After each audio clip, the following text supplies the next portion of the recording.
in the early days of my own inquiry, coming across the article that you wrote and the site that you put together and some of the places that it pointed to are really instrumental, helpful. Good. Yeah, so I'm really grateful to have the opportunity to talk with you. Thank you. What I'd like to do is to, spend maybe 5 or 10 minutes of our time and do a fast-track tour through the history of how you came to be so passionate about reading as an issue, through the route through both the government and your personal learning and what have you that brings you to this space. And then we'll go from there to talk about what have you learned and what do you think about it all. Okay. Sounds fine. So do you want me to just... Yeah, sure. An introduction okay. yourself. How is it that you came to be this champion, this person that cares so much about this issue? Well, the journey for me in terms of why I feel so passionately about making sure that all children learn to read, I suppose was influenced by the fact that I worked for many years as a textbook salesman. I sold textbooks for Holt, Reinhardt, and Winston and McGraw-Hill. And I, as my wife used to say, I would rather read textbooks than read fiction. And so I spent lots of time reading books. And during the 1960s, when I was active in reading, that's the 1960s, not the 1860s, as some might wonder. I read books by Neil Postman. He wrote books on structural linguistics. It was a time when Noam Chomsky from MIT was writing much about this issue, and there was a good deal of controversy about it. And so I was really not aware of all of the issues. My primary responsibility was selling textbooks. But in addition to that, I worked for McGraw-Hill, and they had a division called Education Developmental Laboratories, and they had controlled readers where you read with a film strip that goes faster and faster depending on how you manage the equipment, and tachistoscopes where you flash words on a screen and so forth, and skimmers and scanners, and they were quite particular about the research that they used to back up their program. And so I sold that material, both reading and mathematics actually, to schools all across New England, and so that was sort of a foundation for my sort of understanding of the reading process. But again, I was nothing controversial to me. It was just simply a way of approaching how you teach kids to read. Then during the years following that, up through the 1970s, of course, I have a family, 5 children, and we were very engaged in school activities, and I was a school board member and was very much a part of their schooling. And they all learned to read, and I can't say that I spent too much time in the classroom. I just trusted the teachers to do whatever they were going to do properly. And in fact, our kids were fortunate in that they had a teacher who knew the Spalding program, and that's what they used. Again, that was a name to me. I knew nothing about it. And then as the 70s waned and the 80s began, I became more involved in the political process, and really what I would say started my journey on this issue was in 1981, when I arrived in Washington, D.C. in July of 81 it was. And I made a phone call to a friend of mine at the Heritage Foundation, think tank located here in Washington, D.C. And I spoke to a lady whose name is Onalee McGraw, and she was a person who I had read material from, even though I lived up in New England. I read some of her materials and so forth. And I let her know that I was down here in Washington, and she said, well, you need to call a fellow that knows everything about education, in particular about reading, and that's something the U.S. Department of Education needs to focus on, and that's where I was at the time. I got a job in the Reagan administration. And so the second day here, I called Mike Bruner and talked with him. He was out in Idaho. He was director of Title I, I believe. Well, that was the beginning of my learning experience on the intricacies of reading instruction and why some kids learned to read and why some didn't. And so he began sending me materials. At that time, we didn't have email, and he would send me big packages, which I called Bruner bundles. And I diligently read most of it, although I must admit it became so voluminous and I had so many other duties that I didn't read everything he sent to me. But I got the picture that for some reason the educational systems, schools in this country, were leaving a lot of children behind. That was long before the No Child Left Behind Act, but many children were simply not learning to read for some reason. Well, I used to be a physics teacher, physics and chemistry teacher, and so as my brother used to say, I see things in lines and squares. Everything is scientific to me. I couldn't understand if we knew how to do it, and we certainly did. We certainly knew how to teach some kids to read. Well, why not all of them? And so I had the opportunity, not long after I came to Washington, to become deputy director for the National Institute of Education. And then I think it was 3 months after I arrived there, the director was terminated by the President of the United States, and I became the acting director for the Institute. Well, I had an opportunity to look at an issue and have the funds to do it that I had already seen as a need.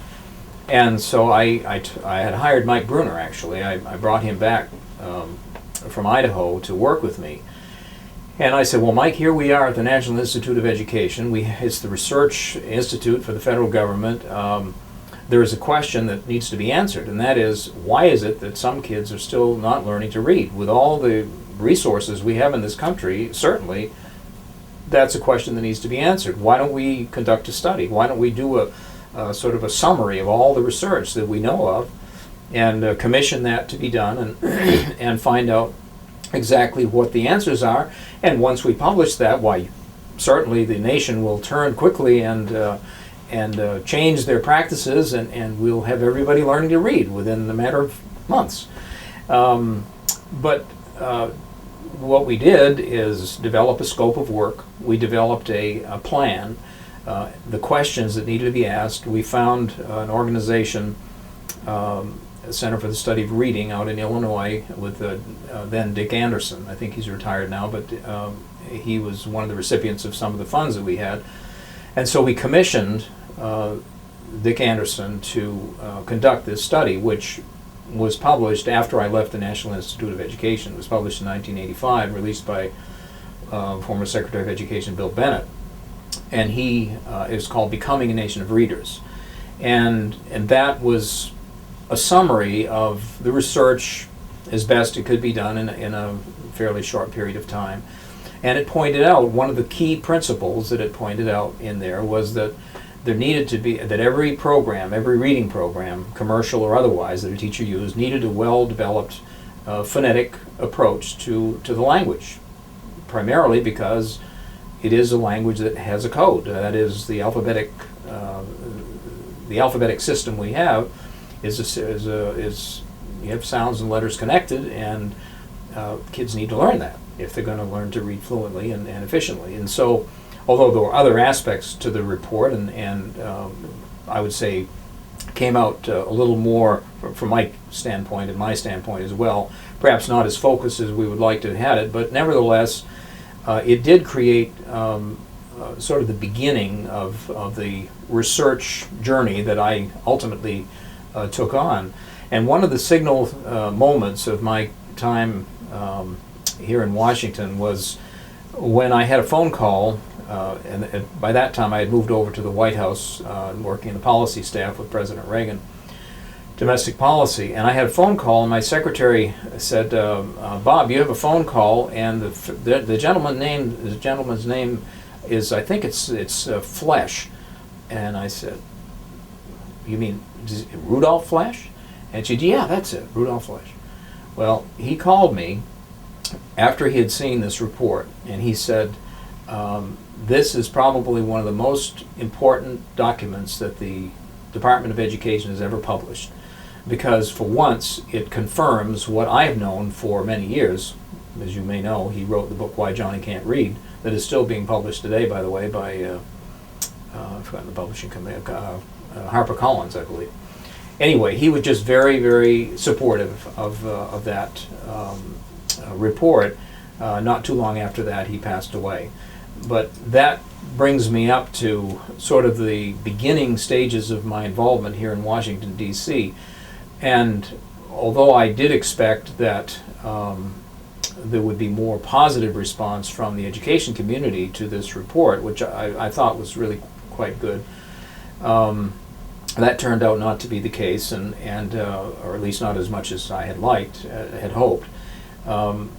But I did have an opportunity to help in the commissioning of another study, which was published in 1991, and that's learning to read, thinking, and learning to read, thinking, and learning about print. That Marilyn Jager Adams was the primary investigator on, and that was done really when Senator Zirinsky from I think he was from Nebraska, took a great interest in this issue, and so he helped sort of shepherd the funds. Get them through the Congress so that she could do that study. That was released, I think, in 1992. Well, by that time, I had moved on. I worked at the White House, and then I became, under President George Herbert Walker Bush, I became the administrator for the Office of Juvenile Justice and Delinquency Prevention. And once again, I brought Mike Bruner back, and he produced the study, Retarding America, the Imprisonment of Potential, which was designed to look at the juvenile justice system and see what to do about the 70% or more of the students, or not students, but of the inmates or the juveniles who were in the system, what to do about them, because they could not read. And so he completed that study, and that's available now. And then at about that time, I would say in the early 1990s, I became aware of the National Institute of Child Health and Human Development and their studies.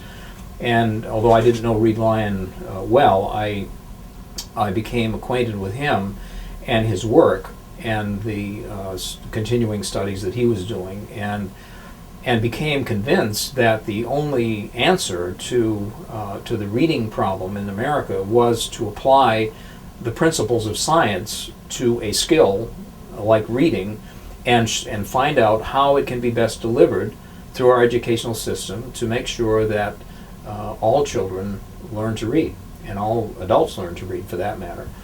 Then in 1997, I came back. Well, in 1993, actually, I established the National Right to Read Foundation, because I thought in the private sector I might be able to help advance the cause there. So another fellow and I, Jim Jacobson, and I established the National Right to Read Foundation. And we traveled around the country and spoke on as many radio stations and television interviews as we could get to promote the idea that we needed to have a phonetic component to whatever instructional practice was being conducted in the classroom, and encourage teachers to take note of that. We worked with state legislators all around America. In many instances, they introduced legislation which became part of the state requirements. Of course, parents knew all the time. We'd talk with parents. We'd have phone calls from parents who were desperate. Their child would be third grade, fourth grade, and that's where the break is. They begin to study subject matter about fourth grade, and they couldn't read. And I had more than one parent call me in tears, desperate to know what to do. And so we were able, through our knowledge of products and materials that were available, to help them with their own children, which was, as the old starfish story goes, you help them one by one. The little boy on the beach that had all the starfish, and he was throwing them in one by one back in the ocean. The old gentleman came along and said, "What are you doing?" And he said, "I'm throwing these back in the ocean." He said, "That'll never happen. The beach is littered with them." Threw one out in the water, and he said, "Well, it makes a difference to this one." And so that's kind of how we felt about it. We were helping individual children and parents at the same time, working on public policy, both at the state level and at the local level, with school committees, and because we were invited to speak and talk with many school committees as well. Well, when I came back to Washington in 1997, back to the Committee on Education and the Workforce in July of 1997, it was that very week when there was an initiative underway that President Clinton had established, and he called America Reads, and he wanted actually $2.6 billion to have college kids read to students, which is interesting and nice, but doesn't really get to the root of the problem. And so we were able to take that idea, which I give credit to him for raising. In other words, he spoke in the State of the Union message, I believe it was in 1996, pointed out that 40% of fourth graders can't read. And that was, that should have brought the nation to attention. But and he was right to want to have to address that issue. Well, we took the concept and developed the Reading Excellence Act, which was passed in 1998, and that provided $260 million, I believe it was, in the first go-around to help disadvantaged schools in America develop reading programs based on scientific evidence that could be applied in the classroom, and that where we would train teachers, buy instructional materials for them, and help them with the assessments that they needed to identify problems and ultimately change the approach to reading. And then in 2000, well, let's see, I think it was 1998, Preventing Reading Failure came out with called the Snow Report. I've forgotten the rest of the title, but that was sort of another signal moment where the research community came together in a consensus and basically told me that the reading wars were over. Well, I knew better, but nevertheless, hopefully there would be a better dialogue and a more civil one, perhaps. And then in 2000, the National Reading Panel report was issued. And then in 2001, when President Bush was first elected, prior to that, he had been campaigning and saying that he wanted to develop a reading first, or a reading initiative.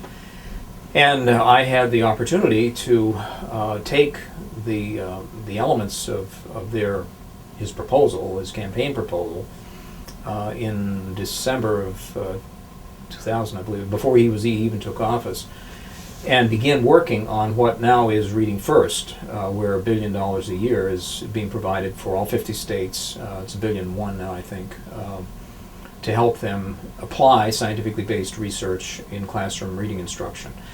And I had the opportunity really to craft that from 6 talking points and develop it into legislation, which now is helping in the delivery of funds to, in fact, tripling, I guess quadrupling the amount of funds for reading instruction all across America. So, and along the way, I've had my hand in a number of other initiatives, but that's kind of the history. And as I have gone through this journey, unusual journey for a physics teacher and an old salesman, I continue to be passionate about it because there are so many children who still are not learning to read and who are getting out of school without that vital skill. I read a statistic, I think it was the Labor Department produced a report in which they said that by, I think it's 2050, there will be half of the population will be minority, or that is non-English speaking. And if we don't transfer that knowledge of how to read English to that population, we will not have the same America that we have now. We need to have people in this country who understand English, who can read the Constitution, who can read the Wall Street Journal and read the Washington Post and New York Times and read the materials in the background of what has made our nation great. And as the president says, spreading freedom everywhere. And that, so it's, in a way, it has such a broad application, this issue of reading instruction, a broad application to getting a good job, to providing for your family, to being off welfare, to staying out of jail, to making a success in life, that I feel that this effort has been a worthy cause. It's not an easy one to explain to people, because people who are not in the education community, their eyes get glazed after about 3 minutes. They just don't understand. You mean the teachers really don't teach properly in the classroom? You mean they're not doing the right things? They don't understand. They can't believe it. And so it hasn't been an easy sell. The one final piece I'll just tag on here is that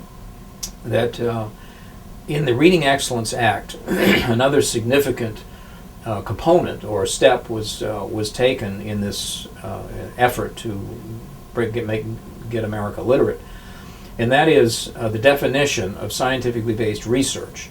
At the time when we were discussing this in the Reading Excellence Act, it seemed to me that applying scientific research principles to education, particularly to a skill. Now, you can't do it to all aspects of education, but at least some would say not, but certainly more than we do. And so I inquired about, well, what do you mean when we talk about what does the National Academy of Sciences call scientific research? What do other fields of endeavor use when they do a study?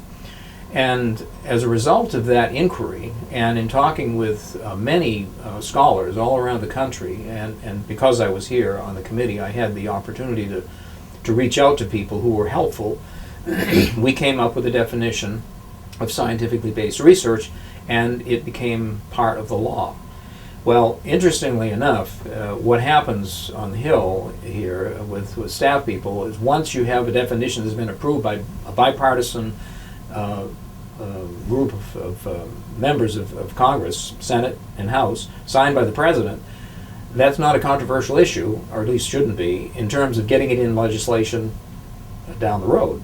And as a result of that, the No Child Left Behind Act has scientifically based research defined in it about 110 times.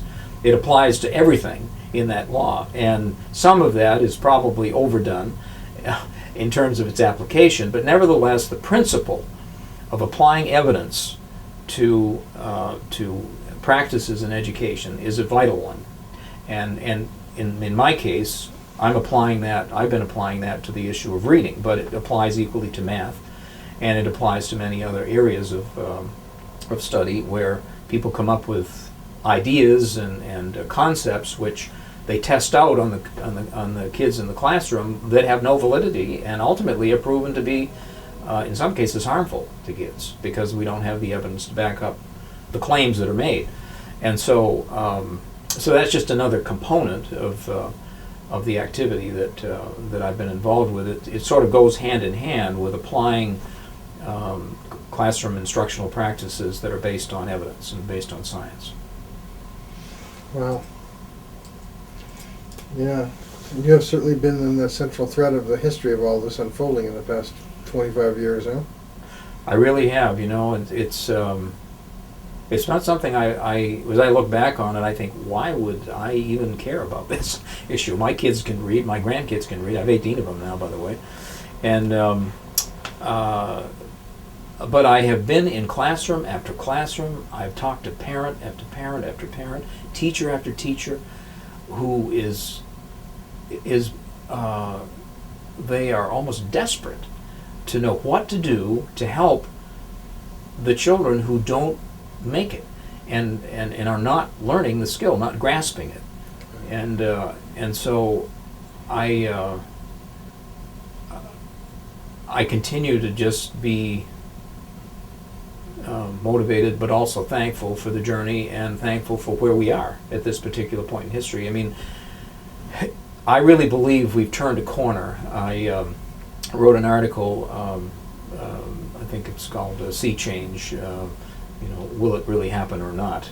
And I think it is. I think that we're almost tipping over to where teachers are recognizing that there is more knowledge available to them now, more tools that they can use. And what convinced me of that was the conference that the Department of Education, U.S. Department of Education, held out in Minnesota last summer, where 3,000 Reading First teachers came together to hear Dr. Reed Lyons speak and hear a number of others, Dr. Sharon Vaughn, Dr. Joe Torgeson, I believe, and a number of scientists who have been working on this issue for many years. And they were explaining the value of reading first and the funds available to buy materials that are consistent with the research, to do assessment, buy assessment instruments, to get training, professional development. And they gave Dr. Lyon a standing ovation. Well, that is remarkable. based on what I know about teachers of reading who have had very strong beliefs about how they should approach teaching children to read, and very deeply held beliefs, very sincerely held beliefs. But oftentimes, those sincerely held beliefs, if they're not founded on evidence, ultimately become a fad. They just become a fad, and then they go away. And the kids that have been exposed to whatever instructional practices they've had during the period of that fad are the ones that are the losers. And the evidence that we have now indicates that for those children who don't get the reading skill early, where they should, kindergarten, first grade, second grade at the latest, that they struggle all their lives. And yes, you may be able to repair it with when they're junior high school or even as adults, but it's much more difficult when things are, you have your patterns established, and the brain functions are not as flexible and as malleable as they are when you're a little child. That's the wonder of how, they talk about kill and drill in phonics instruction and so forth. Well, little children, at least my kids and my grandkids, they love to have you read stories over and over and over again. It's the time to get them when they need practice. It's just practice, that's all. It shouldn't be done in a way that's that is oppressive. There are many wonderful reading programs out there that I'm familiar with that are exciting, that are interesting, that are based upon the evidence, and that teachers could use to teach all kids to read if they chose to. But it's a matter of believing that you need to change your practices, and that's the challenge, to see how can we do that in a nation where the teacher comes to the classroom in September and has 25 or 30 youngsters and is dealing with everything you can imagine, and is supposed to teach all these little kids to read, all the different backgrounds, all the different circumstances at home, and all the things that we know are difficult. And yet the good news for me is that I've been in inner cities and I've seen classrooms of kids where they have every problem you can ever imagine, and yet kindergarten and first graders are reading as well as anyone could, and understanding it too, not just word calling as they say, but really understanding it. And so I'm optimistic. I think that we've turned a corner. I compliment President Clinton for raising this in the State of the Union message, and I particularly am grateful for President Bush for putting money behind this at the national level, so that in fact the training is going on now for teachers. The one remaining piece that is still undone, or work that's left undone, and that is the colleges of education. And I'm sorry to say that most of the colleges of education are not preparing teachers with evidence-based research when they send them into the classroom. The teachers come out ready to go to the classroom, but without the tools to do the job. And yet they think they do, and they want to, and parents want them to, and the kids want to learn, and yet they're not prepared. And so there are a couple of initiatives that are underway to review colleges of education, take a look at what kind of instruction pre-service teachers get, and how can they change that and apply what we know based on science, and then really prepare them as they go into the classroom. Yeah, they just funded another wave of studies into that, don't they? Well, yes, they did. In fact, in the 2005 budget, it was my responsibility to get the language in the budget, in the appropriations bill, to review colleges of education. The National Research Council is supposed to be working on that. They haven't actually started the project yet. I have a meeting next week, as a matter of fact, with the National Academies of Science people that are going to be doing that, along with the Institute for Education Sciences and our staff here, both appropriations and authorizing staff, to talk with them about it. And there is another study which was part of Reading First. We had a unique component to Reading First, and that was the evaluation component, The Congress agreed to set aside, I think it's $25 million a year, to do a thorough and ongoing evaluation of the impact of reading first. Not whether money gets from point A to point B, but is it really changing the way teachers are teaching and our children learning to read as a result. Well, one of the components of that was a requirement that colleges of education programs be reviewed to see how the essential components of reading instruction, which is the 5 points: phonemic awareness, systematic phonics instruction, fluency,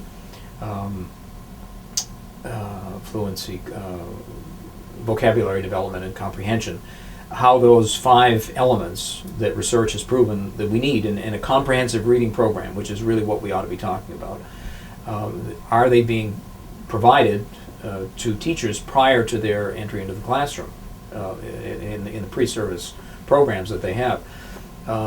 And that study also has funding available, along with the study the national academies will be doing. And so we're going to bring folks together next week to talk about how they can complement one another in their efforts to number one, look at the colleges of education, find out what are they currently doing. If they are not applying science to reading instruction, then how can we provide materials that will help them do that, get them to change their minds? Because we're fighting a losing battle. Well, I shouldn't say losing. We're going to win anyway, but we're fighting a more difficult battle when we play catch-up. You have a teacher who's come out of the university or the college who does not have the tools, is not prepared, is thrown into a classroom of little ones and is expecting to get results by using methodology which isn't effective. And that's not good for the teacher, and it's certainly not good for the kids. And so to avoid that, if you can provide the training for them, but the professional development they need prior to their entry into the classroom, then that makes the number of people who have an understanding of how you teach reading wider and deeper and all across the country, and that's really what we need to. It'll make it a lot easier, and that way when parents say, well, don't my teachers do that? And we can say, yes, they do, because Mrs. Jones' classroom, the kids are all learning to read. How about Mrs. Smith? Well, maybe there's something Mrs. Smith could learn from Mrs. Jones. And at that level, you have a lot less pressure, and it isn't Uncle Sam looking down their nose to say, well, you're not doing this right, and so forth. You change the culture, really. It's changing the culture, which is essential if we're gonna change outcome. That's great. There's a number of jewels I could just see going in my mind that fit into what we're doing. So thank you so much.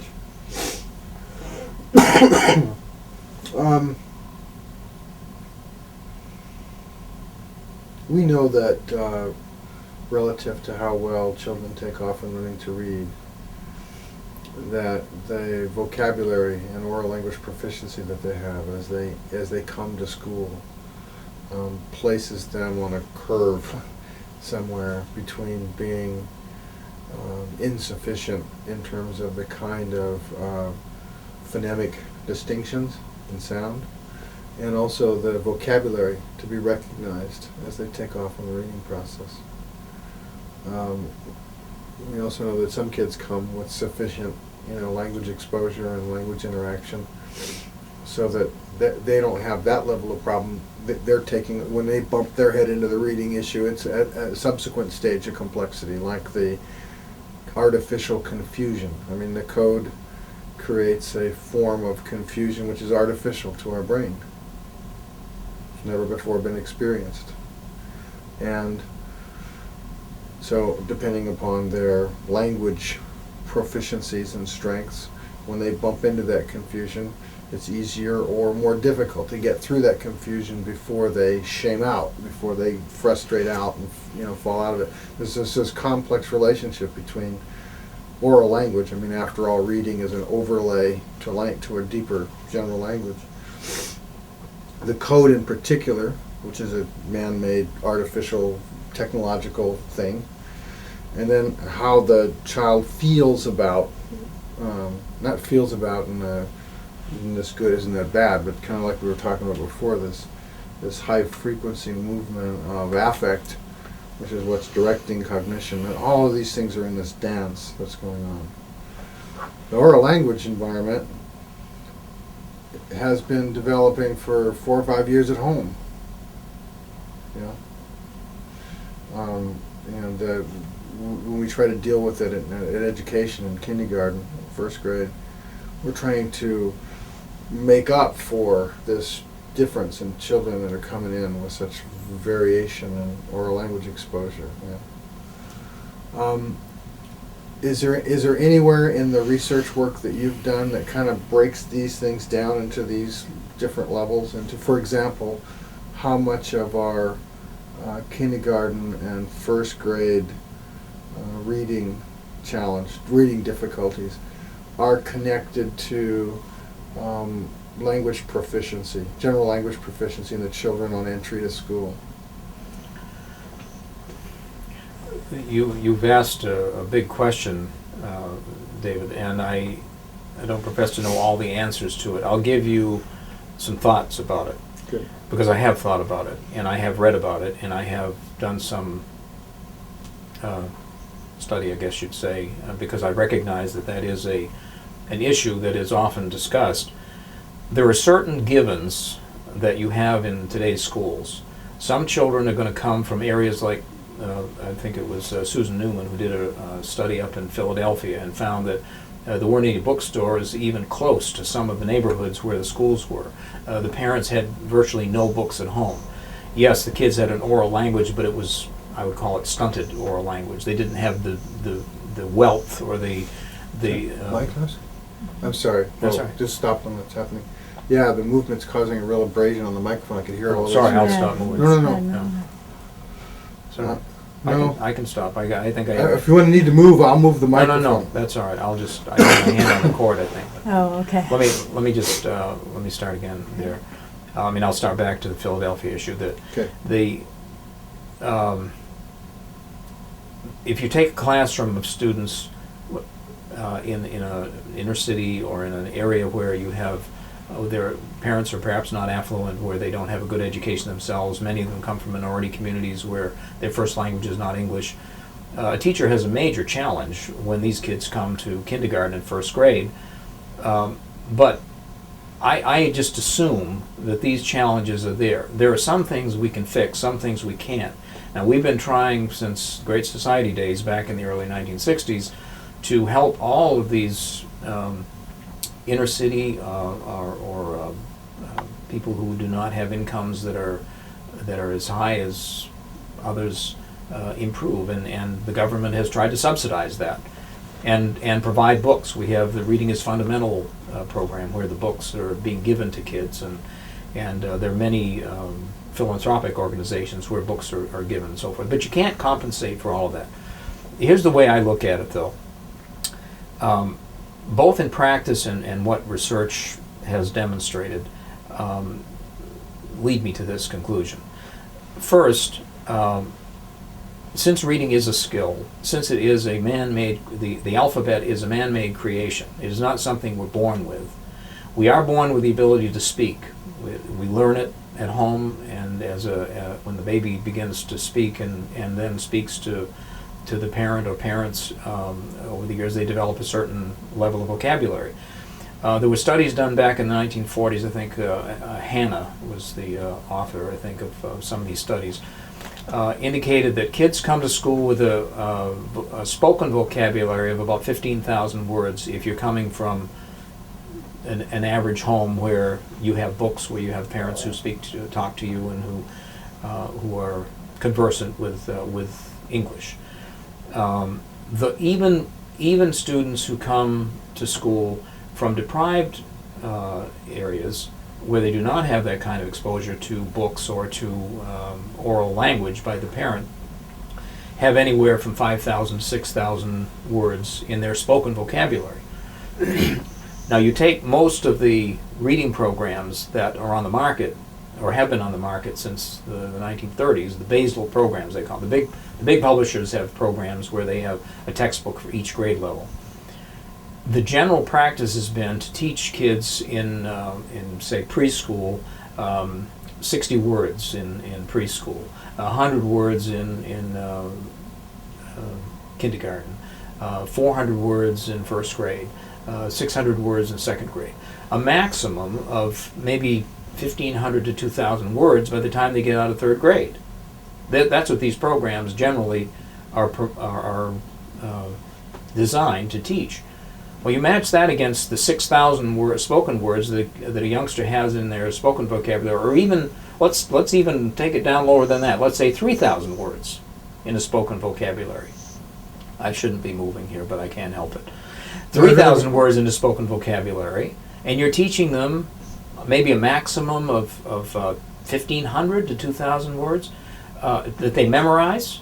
No, you teach them the code, even those that come from the most difficult areas of this country. And that takes me to my observations. I have been in schools in Houston, in Chicago, in Miami, in New York City, in Washington, D.C. I can take you all over this country, St. Louis, and children that come from those areas where they do not have a lot of exposure to books, where they do not have parents at home, or maybe only one parent, where they are not exposed to a lot of oral language which would expand their vocabulary, they still have a spoken vocabulary that far exceeds whatever these publishing companies tout as their target for the number of words that kids need to learn.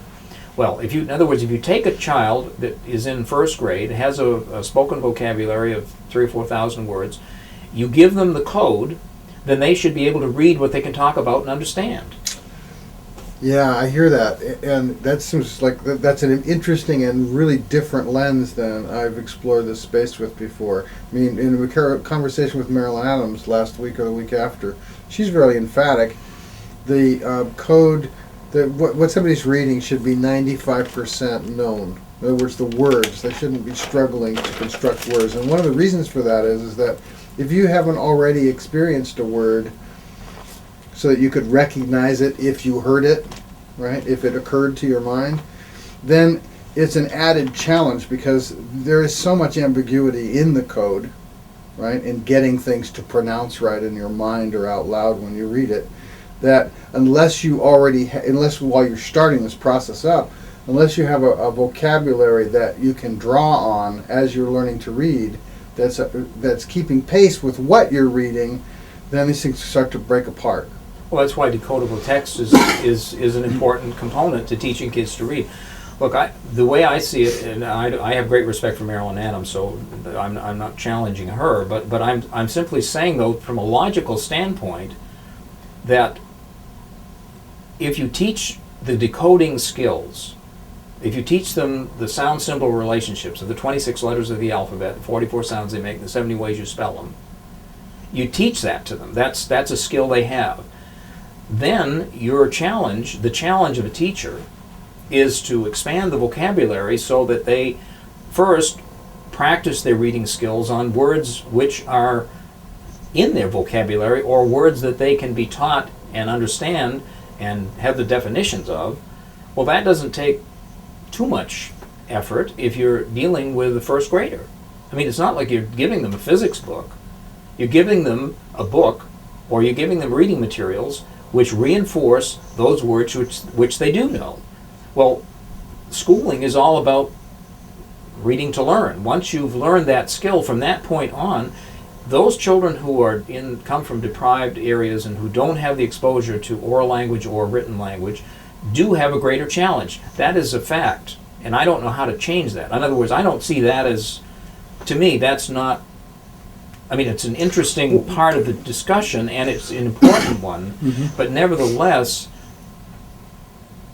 if you're looking at methodologies of how children learn to acquire the code, if you're not teaching them the decoding skills at all, they are in a terrible disadvantage. Absolutely. But that is given. But that is where the debate is. That's where the debate has been in this country. Is are they being given the decoding skills? And the answer is no, they have not. And that is the reason why not just kids from deprived areas, but kids from suburbia and kids from affluent homes either are taught at home or are given the tools to decode. And if they don't have that, and the kids that are disadvantaged are even in a worse, in my view, in a worse situation than those who come from homes where they do have a lot of oral language and reading material, because they not only don't have, they're deprived of the oral language and the reading material, they're also deprived of understanding the code. Now, I've been to so many schools where I have observed firsthand little ones, kindergarten kids. This is terrible mic noise. Yeah, we just gotta stop when it gets like that. We gotta Okay. stop. Well, Sorry. maybe it's because I'm moving. I can't help it. No, you should I'm be able to sorry. move more than that. My interest is, back to where we're going, there's no question that children need systematic instruction and a relationship between these elements of letters and sounds in order to develop this faster than conscious processing skills that are associated with this thing we call reading. It's just Right. right, and that the degree to which they need that help or that explicit amount of instruction is related to where they are when they take off, when they first hit this, right? That the degree that children are have less vocabulary, have less developed phonemic awareness distinction, have less speed and fluency as a general language user, then the less their kind of language engine is ready for reading, and even more explicit we've got to be in finding ways to connect with them and lead them through the challenges of learning to read. And that if we don't do all that well, the processing infrastructure that forms through this teaching process, it will be insufficiently efficient, and comprehension won't get to the level of reflection and clarity and that we associate with good reading. That this processing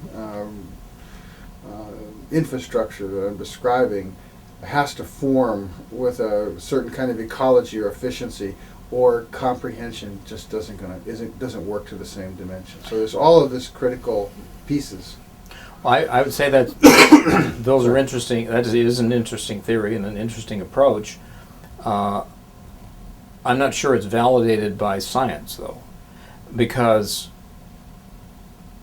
for generations there have been children who have grown up in what we would consider poverty today, and even worse, with less exposure to oral language than we have today. If you just take a television set or the music or the exposure to electronic language input that kids have these days. I mean, even if they don't have books, they usually have a headphone and they're walking down the street with, music, and some of it not very good probably, but nevertheless, the amount of words that they acquire, even as little ones, is quite significant.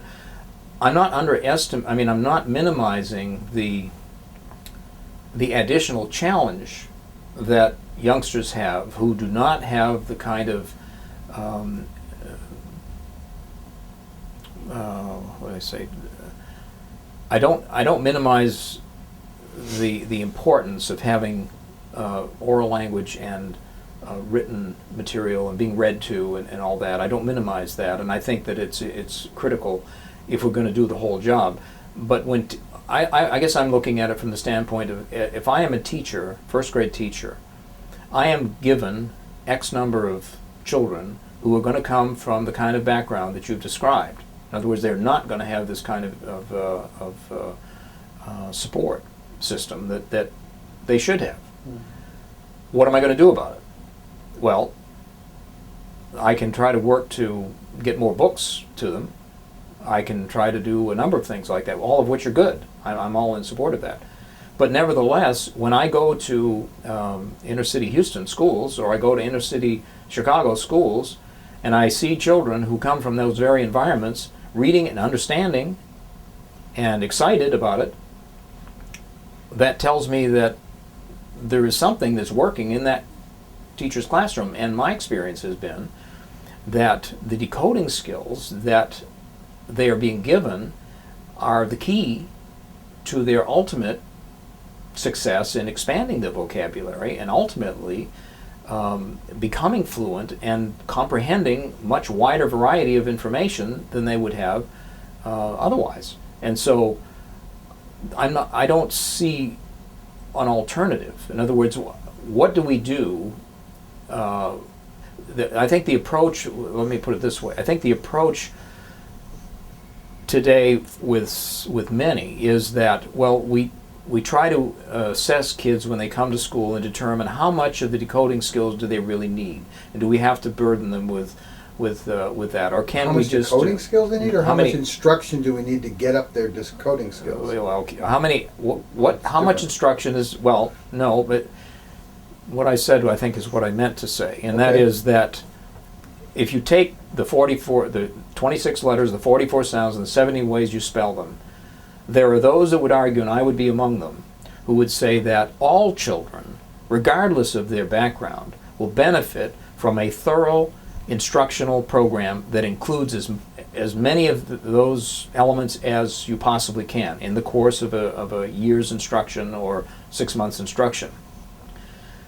The approach that many take, I would say most, is to sort of jumpstart the kids, get them started, get them to rhyme words, look at the first letter, the last letter, do some exercises like that, and then they begin to memorize certain words and or figure out others, and they build a certain level of vocabulary. But in no way do have they mastered the code. They haven't mastered it, and unless students who come from these very deprived circumstances literally master the code, and that can be taught. I'm not at all, well, I am persuaded that they can be taught, that regardless of what they come to school with, it may be more difficult, but it can be done with the right instructional materials and a teacher who knows what the science is to use to instruct them. And I've seen it demonstrated so many times that I know that that's a fact, and I think that the science supports it. The evidence supports it in research.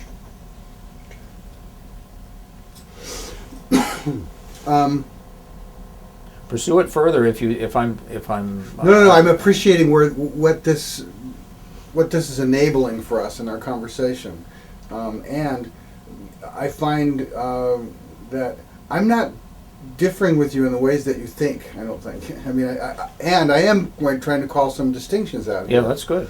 My sense is that how well somebody can learn to process this code, because after all, we're talking about. I mean, I talked to Keith Rayner, eye movement stuff. Talking about, on average, the brain has to process letters into sound in a stream at about 25 milliseconds, about 40 characters per second, where the whole assembly is going too slow, and the brain stutters, and the thing drops out. Again, those things are interesting theories, and I don't. Educational developmental laboratories that I spent a number of years working with had similar views of it, but their whole approach was still memorizing words using. You know, and I am not talking about memorizing words at all. I'm not going anywhere but near when you're that. Okay, well, maybe I misunderstood your. I'm trying to drive into what does it mean to be able to process this code. I think you're right on with we've got to process this code. We have to be focused on how to get through this code. But I'm not so quick to go pound it into an instruction before I try to understand it in the context of the overall brain process involved here. That's where I'm feeling the difference. All right. I would say that there is the theory and the research and this common sense and this practice, and I think that blending those together is critical. I mean, much of what we have in science we have spent enormous amounts of money developing, whether it's the National Reading Panel or the myriads of studies. I think there was the International Reading Association, I think, publishes something like 100,000 documents a year on reading, or an enormous amount. That's probably wrong, but a tremendous amount of information, and that's all fine and good, but observation of teachers in a classroom on a sufficient wide enough basis so that you can see the kind of youngsters that are being taught and whether they are learning and whether they're coming from the very backgrounds that you're talking about is an important component to this. And it seems to me that when you reach the point where there are enough master teachers applying what the research indicates and getting the kind of results where 98% of their kids from the very backgrounds that you're talking about, where they don't have oral skills or exposure to print that most other kids do, their brains are processing that code. I'm not saying it's as easy. Perhaps it isn't. I don't know. I can't. Common sense would tell me that it would be. Seems to me this is incredibly important. I mean, what is reading? What does it mean to process this code? What's involved in the brain in processing this code? And how is it that we individuate the instructional process based on an assessment of what's really going on in the child as they're struggling to learn to do this, so as to maximize their opportunity to be able to do this? Well, but you, once again, I go back to if I'm a teacher and I've got 20 kids in my classroom, I've got to teach them. Your questions are legitimate questions, and it's good for them to be answered, but I don't want to spend any more time delaying doing what we know to do because we don't know everything about it. I mean, I think it's important. There are important questions. But for example, I pushed Reed Land on this, and he said, unquestionably, on camera, it's part of our series, if I had my, this is his quote from him, if I had my druthers, instructional methodologies wouldn't be the big deal out there. What would be the big deal is if teachers could ask themselves the questions, what does it take to learn to read? In other words, Louisa Moats has something similar. The biggest problem facing our nation is that our society as a whole does not understand this challenge. Okay. As soon as we go out trying to pound this is the way to do it, we create all kinds of resistance and opposition and war that short circuits us asking the deeper questions so we can learn about it together. David, that would be a wonderful world to live in, but it's unrealistic. And with Reed is probably one of my dearest friends, and I have such great respect for him and Louisa and Maryland and all of the people that I've worked with. But it seems to me that we've got to be realistic about what to do now with a crisis in America.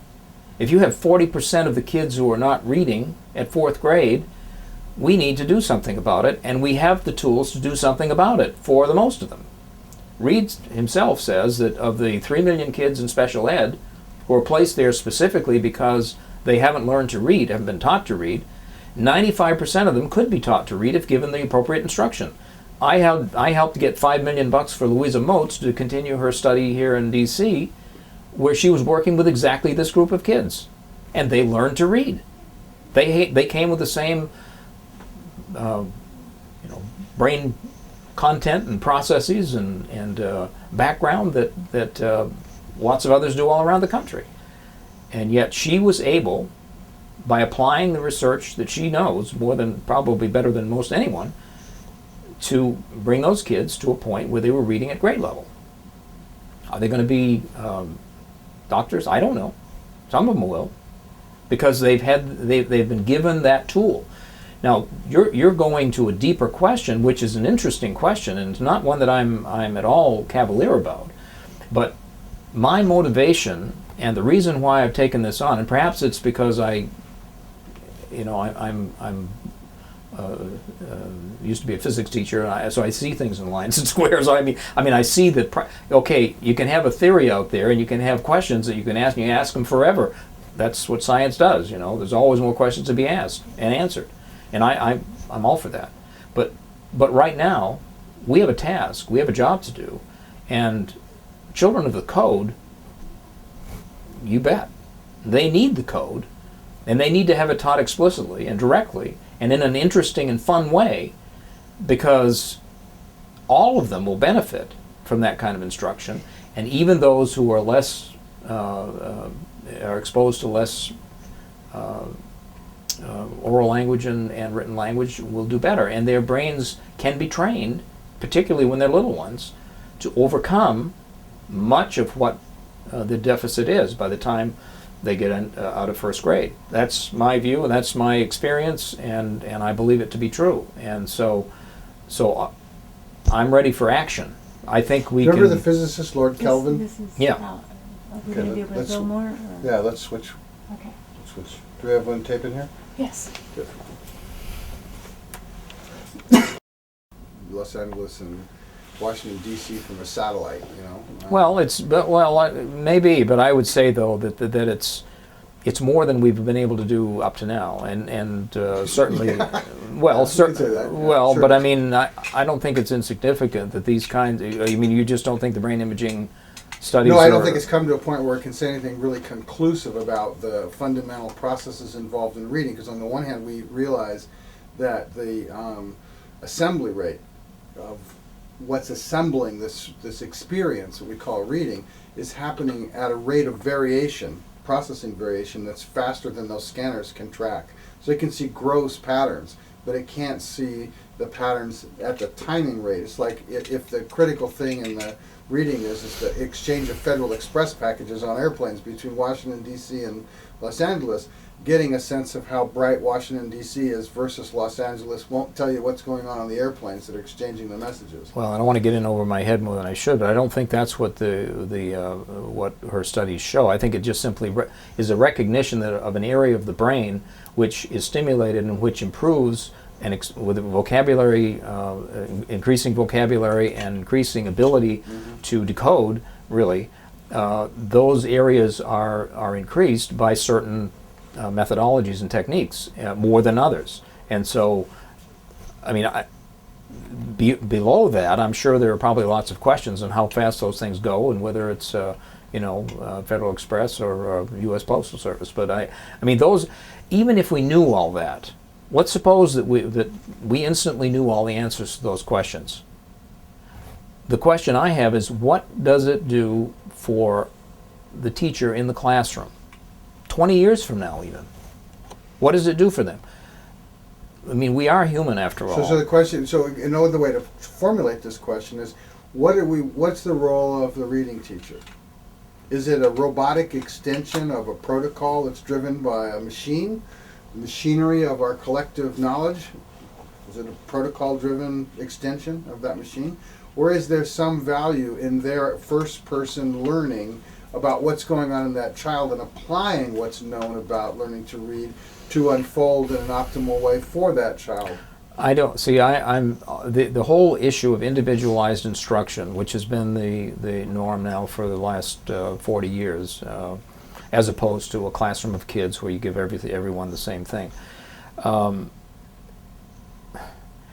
There is a certain economy of scale. I mean, we have, unfortunately, we're not all homeschoolers. I mean, we don't tutor every kid. I understand. And we don't give them all an individual. But before we go to the practical compromise that we must make, isn't it important to understand what we're compromising? I don't think it's an either-or situation. In my view, it's not either-or. The fact that we don't know as much about brain imaging as perhaps we would like to, we know more than we did 20 years ago. Wasn't even discussed. I mean, nobody even knew about it. Right. So we know certain things. That maybe leads us to add additional questions that we can answer. That's fine. That's over here. That's in the broader area of physiological research that people are going to study and look at. And the more they know, the more questions they'll ask, and the more they'll know. And that's the way it works. But unless there is I don't know how to change public schooling to adapt to what I think you're driving at. In other words, a teacher who comes to school with this full knowledge of all of the processing of the brain and how it works and what you bring to the table when you're a student based upon your own background, and how then to teach that child in the optimum way. It seems to me that in terms of reading instruction, there are certain principles that we now know which can be applied with a variety of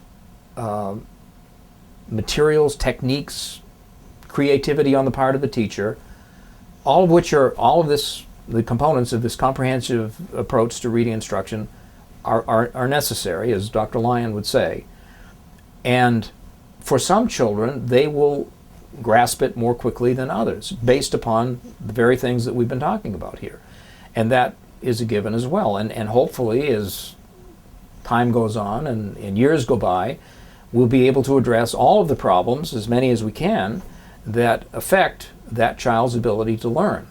But my hope is that we will take the things we do know now and apply them while we're looking at the optimum conditions and the optimum knowledge and the optimum information that a good teacher should have. Maybe some things that we think are optimum are not necessary. Maybe some things that they should have that we don't think they should have. That's something that is being debated and discussed all the time. I mean, that's what education's all about. But my hope, my plea, if you will, is that during the time that we are investigating, which is that's an endless proposition as far as I'm concerned, the inquiry of knowledge about the mind and knowledge about how we learn and all that, those are things that are endless. They never end.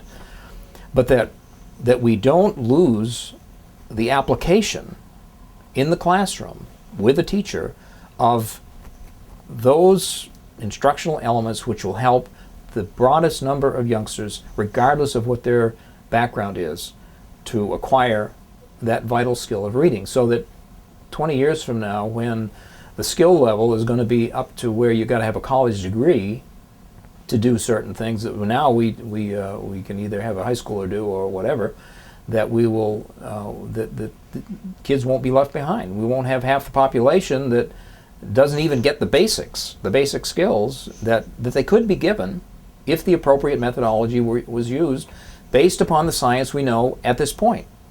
And while at the same time addressing those very important questions that you raise, which ultimately someone is going to answer, not me, because I don't know the answers to that. But I do know the answers to some of these things. And I know that if applied, I've not only observed it, I've read enough so that I know that it is based upon evidence and science, as Lyon has said. Those things we can do, and we can do them now. And that's really what Reading First and Early Reading First and these national initiatives are designed to do, is to take the knowledge we have at this point, apply it in a way which is practical and useful and helpful to improve the reading skills of kids in America. Right. I don't know if you've had a chance to read any of the interviews that we've done, but this was touched on with Russ Whitehurst, and he came right out with this. And so did, we interviewed Chris Doherty, and there's just no question that in our current state of affairs that we need to move forward with this explicit, intentional code instruction, and that, there's really no argument with that. But at the same time... But there is an argument, though, David. The problem is that the reason we haven't changed the culture out there is because we, you and me and others, say, well, of course, that's essential. Now we move on to no. That's. I agree with you. But I think what's caused all the resistance is the adamancy and the lack of a willingness to travel deeper than the polarities of the argument into a different dialogue. For example, we're about to go down and speak to 2 different groups drawn from 26 counties of teachers and teacher students and College of Education professors in Georgia next week or the week after, on the 30th. And they said to us, a warning, children of the code, they're about the code, they're about teaching the code, right? We got a community full of people around here that have a different mind. You're coming into a battle zone. And we were warned about that, right? So as soon as you go up there and say, look, the answer is phonics, that's it. You got a war on your hands, no learning's happening. Well, okay. You got to get underneath that. Well, look, 2005 is the 50th anniversary of Why Johnny Can't Read. 50 years before that, or thereabouts, the philosophy of reading that we currently are applying in the classroom of whole language and whatever you want to call it, balanced approach or whatever other name it has, learning experiences, was sort of established in this country through the college, through the normal schools at the time, teachers' colleges, normal schools. Then Dewey's residue. Yeah, Dewey's residue, and 50 years before that, Horace Mann was promoting his ideas, which were consistent with John Dewey. 1640, but the missing connection in all of this is the efforts to change the code. Right, but I think that it is unrealistic to assume that simply persuading people on the basis of a vast array of knowledge about how the brain actually functions is not something that will ever bring us to conclusion. Sorry. Hello. Hi. I can't talk to you.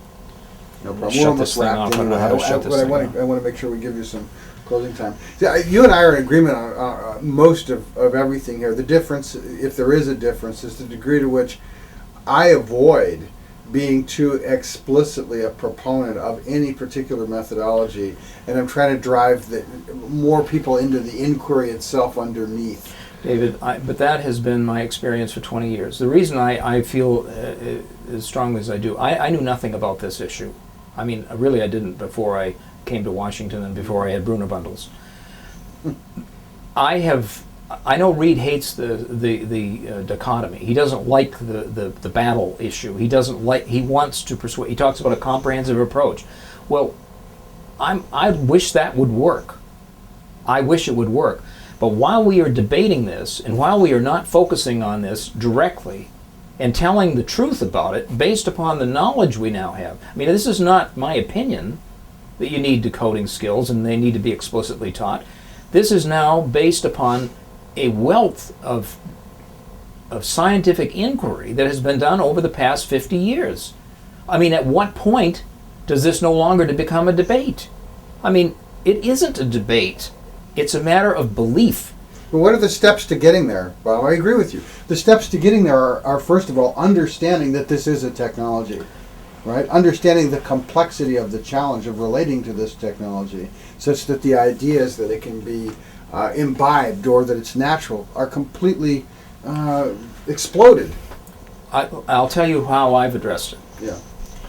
In my view, I could fix most of the problems of illiteracy in a year if I had the money to do it, and I could reach the teachers and get them to do what I'm asking them to do.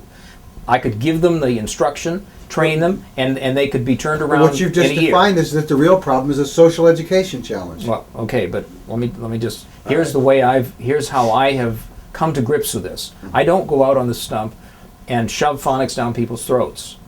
I have done, and maybe this is an admission of being a sneak and a chicken. I don't know, but I have taken the position that the research done by the National Institutes of Child Health and Human Development, which in my view is the most valuable and most effective and most valid body of knowledge that we now have about how reading instruction should be conducted, and have put those principles in the Reading First bill, which is now law.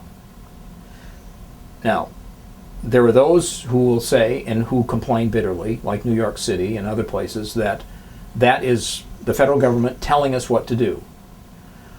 Well, since the 1960s, we have spent hundreds of billions of dollars supporting a methodology which we now all know is false. We do not learn to read naturally. It is false. And yet the methodology that the federal government has been supporting over these years, representing literally hundreds of billions of dollars, has supported that. So I concluded that, well, I didn't conclude it, but I mean, since the president took the position that he wanted a reading initiative, I happened to be in a position where I could help make something like that come together.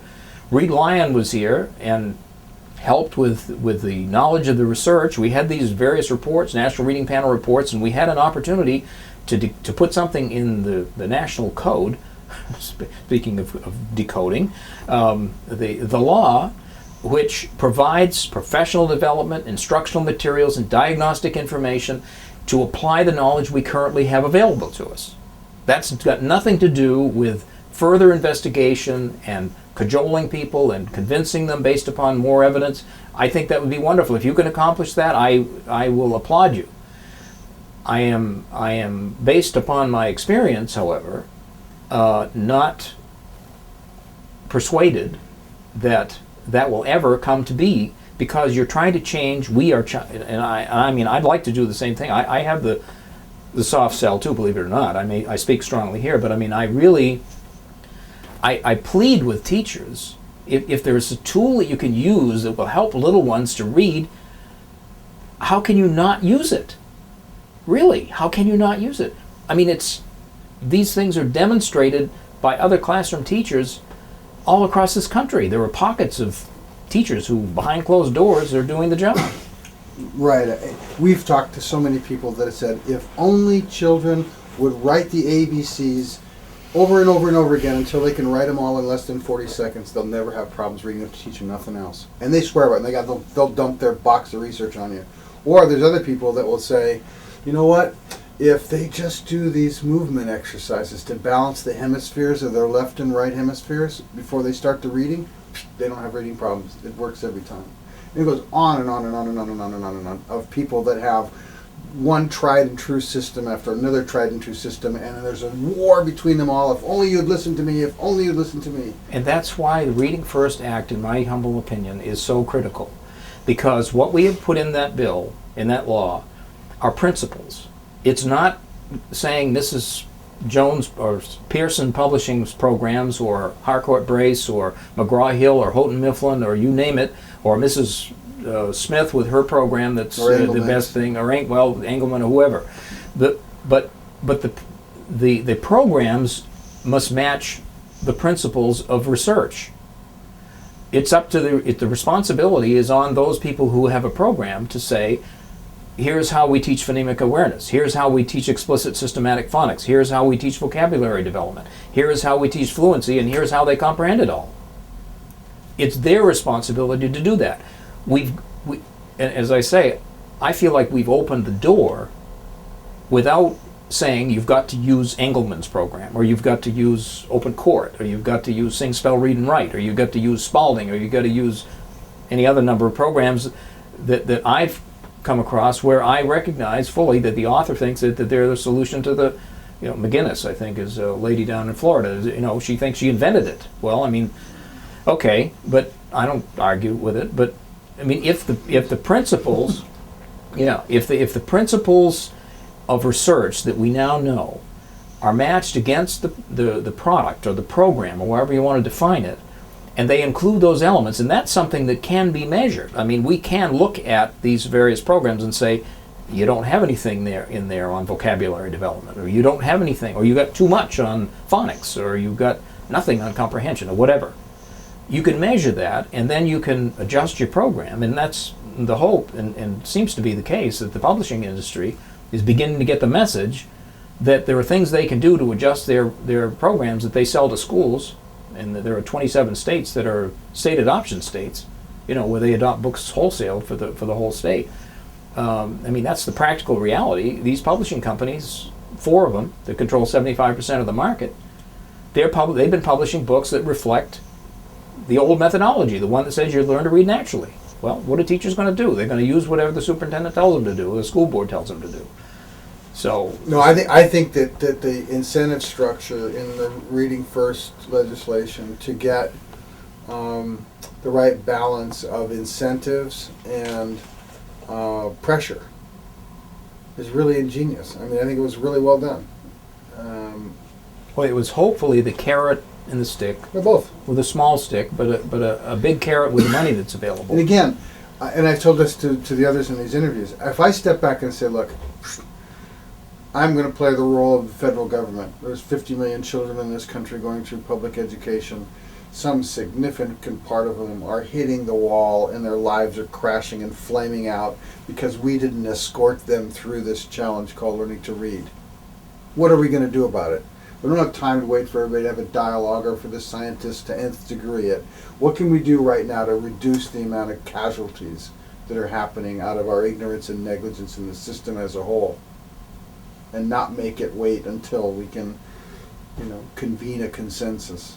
What would we do? Well, that's what Reading First looks like. And we've had it, and it's based on consensus. It's based upon the report that was done in 1998, based on the report that was done in 2000. I'm not meaning based a upon scientific consensus in that sense, but rather a consensus among the teachers and colleges of education, all the other players that are in the world. But that's coming, that's why way back at the very beginning when I said that I was encouraged by 3,000 reading teachers who came together and who were applauding Reed Lyon. I mean, many people, they throw eggs at him, I mean, I have such admiration for him. I mean, he has tried to bridge that gap. I mean, he's tried to appeal to their better angels. I mean, to show them that there is evidence that's practical, that they don't have to fight about, but that they can apply in their classrooms tomorrow when they go back to the schools. That'll help more kids learn to read. How can you lose? Right. Well, I'm pretty happy. We've covered and pushed on ways. I have just have said what I believe. So whatever you pull out of it, I think it's pretty good. Cori, you have any other questions? Okay. Is there anything that you feel is left unsaid? I mean, I'm sure that there is. You and I could sit in this room for days, but. In terms of the finitude of an interview like this, is there a particular point that you think really needs to be made? Well, I think I probably made it as much as I can make it. I would. I mean, something we didn't talk about that you think we should talk about? I don't think so. I mean, we all fill a role. You have a responsibility in your role to educate people about an invention that has changed the world, the code. I had responsibility for helping to craft legislation. I talk about Reed being the architect, I'm the carpenter. I mean, I had the ability to, and the opportunity to sit at my desk and create and his ability to play architect is a descendant from your earlier architecture. Well, it's all, but we have interchangeable roles. Right. But all together, what you're doing, I think, is a vital component to this. And we may not agree on every aspect of it, and we may, but together, I believe it's working toward a time when we'll look back on disbelief that there was people that had reading problems like this. Yeah, I'm hoping that over the door of every school one day will be that. This program is based upon valid scientific evidence. It has been validated in the classrooms of America, and if you use it, you'll get certain results. Well, we'll see. Right. In closing, two things. I do have a question after. One thing relative to the limitations of science, and particularly as a physics professor, you may recall this. Teacher, not a professor, but okay, as a teacher of physics, right? Sorry. Right. Is that famous 1890s proclamation by Lord Kelvin about the future of physics? That based on all the research to date, based on our collective understanding, there's nothing left to do here. Right. There's nothing. Right. We got it all. We got it all wired. We know Right. what to do. Students, you should look for other occupations. There's no real new horizons in physics. And this was 5 to 7 years or so before relativity and quantum mechanics, which changed everything about his worldview. Right? And science stands at that level, or certainly research, as we try to take science, research, evidence, and put it into practice. We're always on the border of Lord Kelvin and Einstein. Right? We're always one step away from a different frame of reference that could change everything that we know, change how we think about everything we know. And so we've got to move forward with our evidence-based approach to things with another loop that's outside that box, looking at it and not constrained by it, Otherwise, we're in the Lord Kelvin box. I completely agree with you, but I would make the analogy of medicine and education. In medicine, at the turn of the 20th century, they were pretty sparse in terms of their scientific validity. I have a book called, I think there's a museum of medical quackery, and it's really fascinating to see how recent some of these ideas and inventions are that have been proven to be false and harmful in many cases. In education, I mean, when you compare the number of valid studies that we have in education to validate or prove what we do, it's very sparse. And so we're really at the cutting edge, in my view, of inquiry in terms of doing scientific study in terms of what works and what doesn't. What those questions that you asked, I think are important ones. People need to be studying that and then see how it applies to the various methodologies and approaches we use in education. And that's, I would say, one of the primary successes, well, that's not the right word, but the primary benefits of this whole movement towards scientific evidence is that we are now working to increase the body of knowledge that we have available in education, similar to what was done in the medical field, where now we have, we pop a pill and know pretty much that it's going to be okay. If it's an aspirin, it's going to do what aspirin does. For the lion's share, for sure. And then for 20-30%, we find out 20 years later, ooh, that's what gives cancer. Well, yeah, Vioxx and the Vioxx thing. I mean, nothing is perfect, right. but we make a course correction right. in those things, and we take it off the market, or hopefully we do. And so that's the nature of inquiry. But this whole concept of addressing the colleges of education is these two studies that I referred to earlier is based upon this whole Flexner report idea. Are you familiar with that? Flexner report. Well, there was a report done by Abraham Flexner back at I think in the early 1900s, in which he looked at medical schools and how they trained doctors and what did they use and were their practices based upon evidence. And he found that it was terrible, that there was a wide variety or disparity between some colleges of medicine and others. And as a result of his report of basically showing how terrible some of these schools were and how good others were, there was a coming together of the schools of medicine to the point where they improved the quality of their training for the doctors tremendously, immeasurably. Create a reference field. Right, and that is our hope with these reviews of colleges of education, not to put them down or to say they're bad or to but rather to say perhaps there is information currently available that is being provided to these teachers that could be provided to these teachers that would be more effective and help them be better teachers. Yeah, I'm totally with you. And across most of this, I really feel very congruent.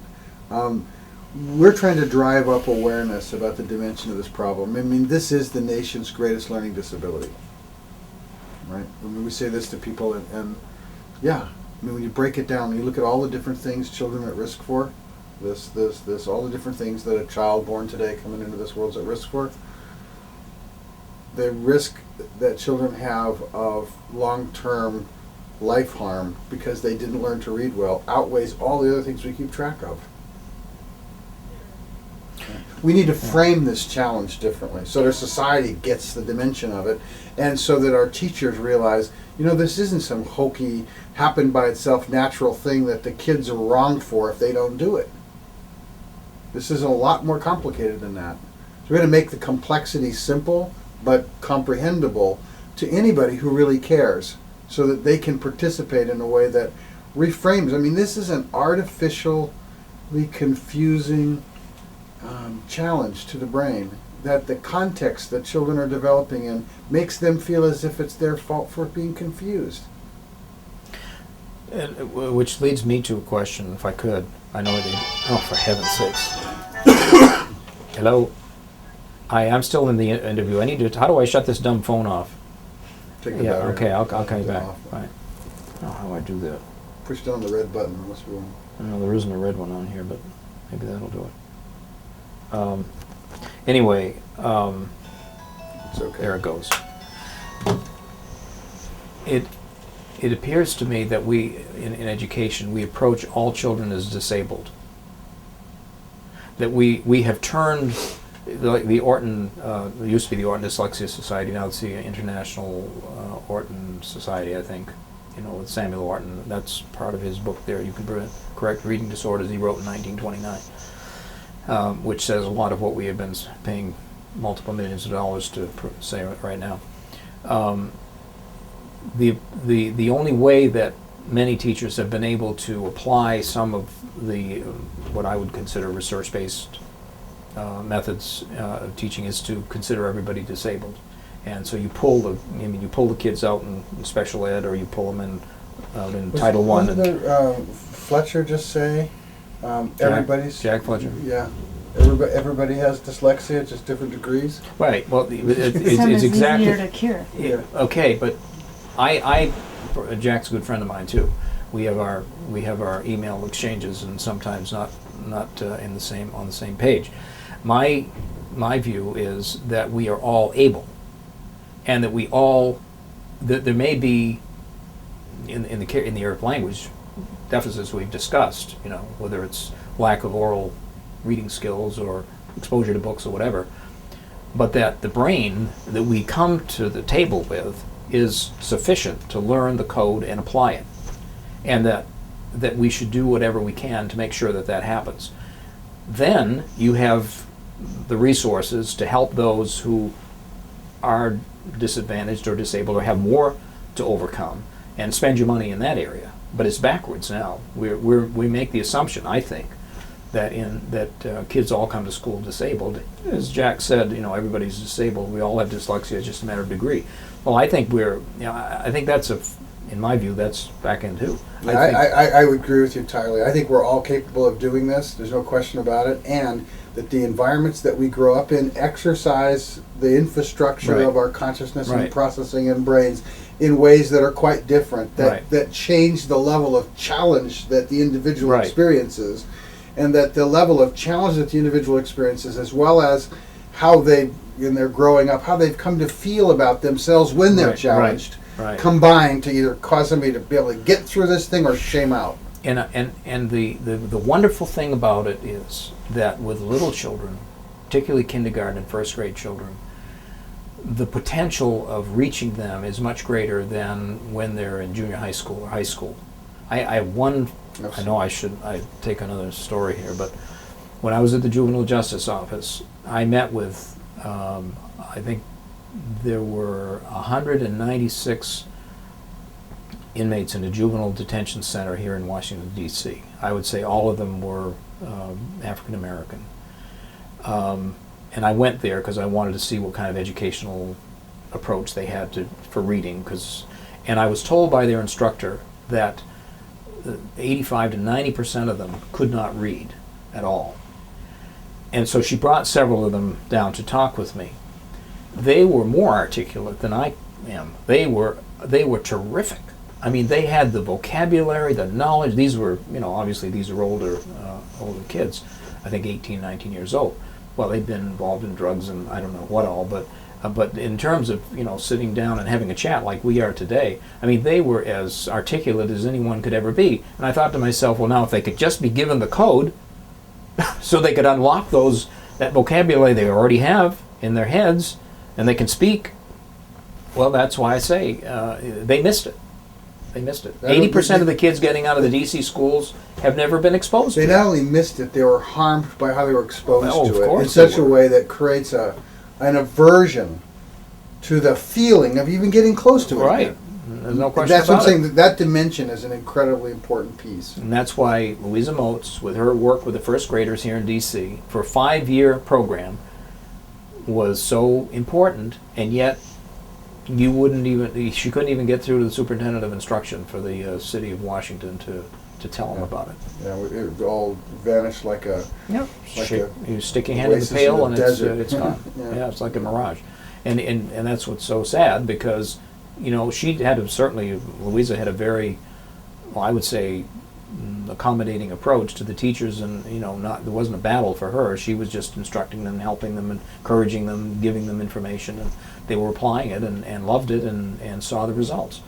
But the decision makers didn't care, and I've seen that happen over and over too, where you have people up the line that just either don't know or don't realize the importance of making decisions that give teachers what they need. Have motives that are cross-purpose to the whole thing anyway. Right. Yeah. Got to shut me off, or I'll keep going forever. All right. I do have one more okay. question. Sure. How many kids are in our juvenile justice system in America? How many kids are? Oh boy, I've been out of this 10 years since I've been out here. Let me see, what were the numbers? I remember this. We had, I think it was 90% hit the system once. I think that book, Retarding America, The Imprisonment Potential, would have it in there in terms of gross numbers, but how many are in the institutions. National Center for Justice Statistics would have it. I just can't remember. But the one statistic I do recall is, I think I do anyway, 90% of the kids hit the juvenile justice system and never hit it again. 4%, 6% of them are repeat offenders and hit it maybe 2 or 3 times and go out. And about 2 to 4% are the repeat offenders, and they're the hardcore. They're the ones that are going to hit the system and stay in the system. They become institutionalized. Yeah, they become institutionalized. And 85%, I believe, is a statistic that comes to my mind, of those kids have not mastered the code. They haven't learned to read. And therefore, they find other avenues. And that's not to say that's the only problem they have. They have multiple issues, many of them do. But again, my view is, let's fix what we know we can fix. We can't fix everything, but let's fix what we know we can fix, and maybe that will keep more of them out of harm's way than we would otherwise have done. So the juvenile justice system is, in fact, when I was at juvenile justice, we had a boot camp program at the time, and I required them all to teach what would be called today a comprehensive approach to reading. Get the phonics programs in there. So I don't know whatever happened to it, but it went out all over the country, and in many of the juvenile centers, the boot camps that they had were given money to do it, and of course, it's a difficult thing when you have kids for a month or 2 months or 6 months, and I mean, it's not a good situation. But wherever I went, I left my mark, or at least wherever I could. Well, thank you very much. Thank you for inviting me. Yeah, I really appreciate the opportunity to talk with you. It's like you've been there during the center of this. I mean, there really is this transformation, and we're right at the watershed point. Yeah. And 20 years from now, we'll look back and we'll just go, wow, how could we have ever let that happen? Yeah. Yeah. Let me get these lights cooling down.